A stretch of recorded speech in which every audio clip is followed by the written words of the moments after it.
முதலமைச்சர் உட்பட அனைவரும் தோல்வி அடைந்திருக்காங்க. தமிழக வெற்றி கழகம் எப்படி பார்க்குது இந்த வெற்றியை? முதல் தேர்தல்ல மிகப்பெரிய வெற்றி பெற்றிருக்கார் டிவிக்கு. என்ன சொல்ல விருப்பப்படுறீங்க இந்த நேரத்துல?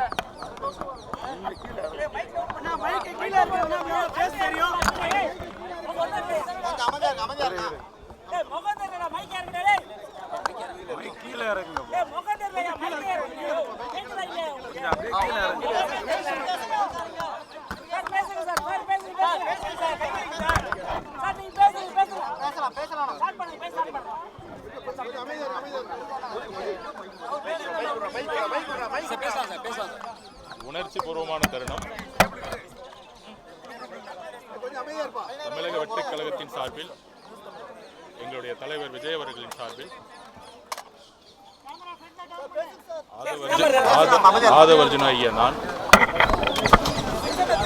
தமிழக மக்களாக இருக்கக்கூடிய குறிப்பாக பெண்களும் இளைஞர்களும் சேர்ந்த புரட்சி 50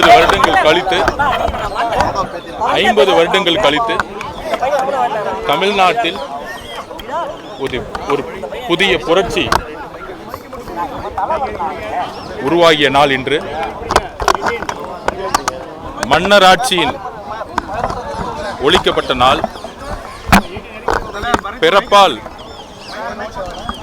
அதிகாரத்துக்கு வரக்கூடிய குடும்ப ஆதிக்கத்திற்கு மக்களும் பெண்களும் இளைஞர்களும் முடிவு எழுதிய நாள். குறிப்பாக எங்களுடைய தலைவருடைய திருவாரூர் பிரச்சாரத்துக்கு அப்புறம் திமுகவுடைய குடும்பமும் திரு மு க ஸ்டாலின் அவர்களும் கரூரில் எங்களுடைய குடும்பத்தில் 41 உயிர்களை இழப்பதற்கு ஒரு முக்கிய காரணமாக இருந்த நொடியிலிருந்து தமிழக பெண்களும் இளைஞர்களும் இந்த திமுகவுடைய கொடுமையான ஆட்சிக்கு முடிவு கட்டக்கூடிய ஒரு நாட்களை எண்ணிட்டு இருந்தாங்க. எங்களுடைய தலைவர் அவர்களுடைய பிரச்சாரத்தை முடக்கினாங்க. தொலைக்காட்சிகளில் அவதூறுகளையும் செய்தி நிறுவனங்களில் தமிழக வெற்றி கழகம் 10 எம்எல்ஏ கூட ஜெயிக்க முடியாதுங்கிற கூடிய அவதூறுகளையும் தலைவர் அவர்கள் மேலே கடுமையான அவசரங்களையும் எங்கேயுமே பிரச்சாரம் பண்ண முடியாத அளவுக்கு ஒரு அரசே மு க ஸ்டாலின் அவர்கள் சொல்லுவார், நாங்கள் தமிழக வெற்றி கழகத்தை பற்றி பேசினதே இல்லைன்னு. ஒரு அரசே எதிர்த்து நின்றுச்சு தமிழக வெற்றி கழகம் எதிராக. நாடகமாடிய ஒரு அரசு. இந்த குடும்பம் என்ன மாதிரி நாடகம் ஆடினாங்க, ஊழல் மட்டுமே செஞ்சுட்டு இருந்தாங்க. அதெல்லாம் கரூரிலிருந்து எங்கள் தலைவர் விஜய் அவர்களை எந்த அளவிற்கு விமர்சனங்களும் எந்த அளவிற்கு அவமானங்களும் ஏற்படுத்தினார்கள் தெரியும். தமிழக மக்கள் ஒரு மாற்றத்தை உருவாக்க போகிறாங்கன்னு நாங்கள் 6 மாதமாக சொல்லிட்டு இருந்தோம். எங்களுடைய வாக்கு சதவீதம் 40% தொடுன்னு சொல்லிட்டு இருந்தோம். இது களத்துடைய நிலைப்பாடுன்னு சொல்லிட்டு இருந்தோம்.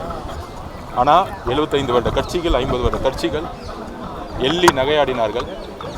நாங்கள் அமைதியான வழியில், எங்கள் தலைவருடைய வழியில் எங்களுடைய பிரச்சாரத்தையும் எங்களுடைய திட்டங்களையும், குறிப்பாக தலைவர் அவர்கள் ஒவ்வொரு பிரச்சாரத்திலும் திமுகவுடைய தவறுகளை சுட்டிக்காட்டி ஒரு புதிய ஆட்சி பெண்களுக்கானது, இளைஞர்களுக்கானது, மக்களுக்கானதாக இருக்கும்.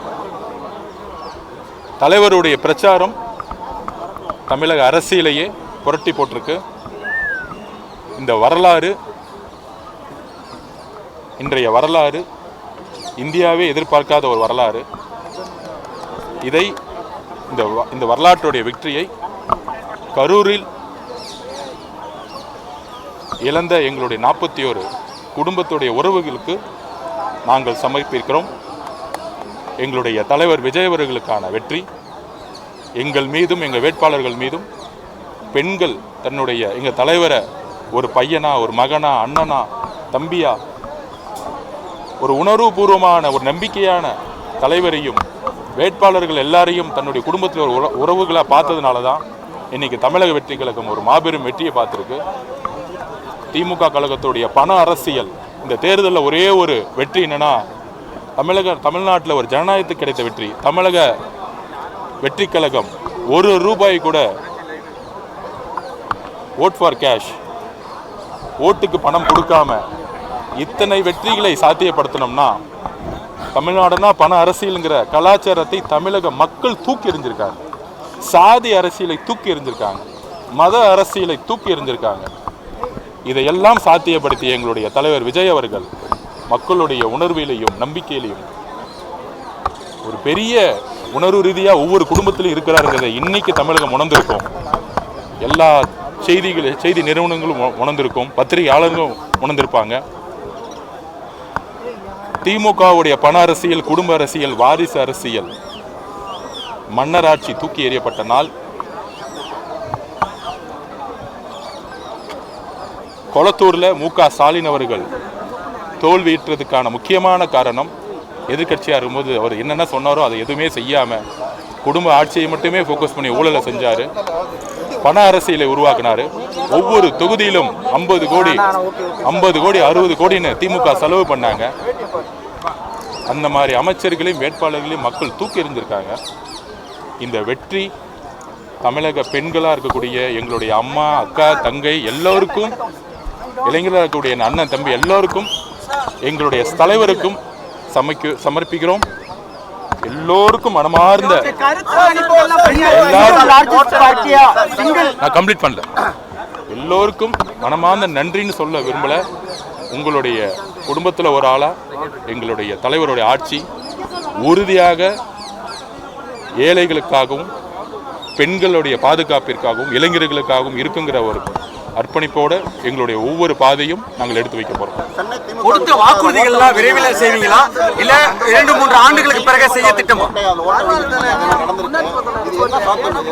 நாங்க ஆரம்பத்திலேயே சொன்னோம், கொளத்தூர்லேயே திரு மு.க. ஸ்டாலின் அவர்கள் தோப்பாருன்னு நான் சொல்லியிருந்தோம். கொளத்தூர் பிரச்சாரத்தை சொல்லியிருந்தோம். எங்களுடைய தலைவருடைய பிரச்சாரம் பெரம்பூர்ல அவர் மனு தாக்கல் செய்யப்பட்டு கொளத்தூர்ல என்ட்ரி ஆகும் பொழுது அவர் கொளத்தூர்ல வரக்கூடாதுன்னு அன்னைக்கு காவல்துறை வந்து தடுக்கப்பட்டார். பிரச்சாரத்தை பாதிலே சென்றாரு. தலைவரோட வருகையிலே 1 லட்சம் பேர் கொளத்தூர்ல கூடும் பொழுதே அடுத்த நாள் கொளத்தூர் மீட்டிங்லேயே நான் பதிவு பண்ணேன் என்னுடைய பேச்சில், கொளத்தூர்ல மு.க. ஸ்டாலின் அவர்கள் கடுமையாக தோப்பார் அப்படிங்கிறத நாங்கள் சொல்லிட்டே இருந்தோம். கிரவுண்ட் ரிப்போர்ட்ல இருந்து அதை சாத்தியப்படுத்தியது பெண்களும் இளைஞர்கள் தான். இந்த மன்னராட்சி மனப்பான்மையும் பிறப்பால் ஆதிக்கத்தையும் தூக்கி எறியணுங்கிறதுக்காகவே தன்னுடைய வலிமையை கொளத்தூர் இத்தனைக்கும் 4000 ரூபாய் வந்து ஓட்டு காசு கொடுத்தாங்க. முதலமைச்சர் தொகுதியிலே பணப்பட்டுவாடை பண்ணாங்க. அதை கடுமையாக மக்கள் நிராகரித்திருக்காங்க.